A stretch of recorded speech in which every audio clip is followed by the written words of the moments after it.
বন্ধুরা আজকে বানাচ্ছি তিলের লাড্ডু বা বরফি। লাড্ডু বানাতে ভীষণ কষ্ট, হাতে ভীষণ গরম লাগে, সেই জন্যে আমি এরকম বরফির মতন করেছি। তিলগুলো প্রথমে আমি ভেজে নেব।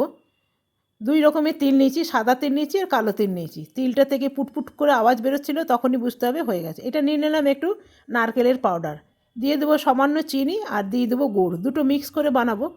তো দেখুন এটা ভালো করে যেন গলে যায়, একদম ফেনা ফেনা হয়ে গেছে, গুড়টাও খুব হালকা হয়ে গেছে। বুঝতে হবে কি গুড়টা খুব হালকা হয়ে যাবে আর জলের মধ্যে দিয়ে দেখতে হবে। তো আমার এটা সম্পূর্ণ দেওয়া হয়ে গেছে, সাথে দিয়ে দিলাম একটু নারকেলের গুঁড়ো, নারকেল পাউডার।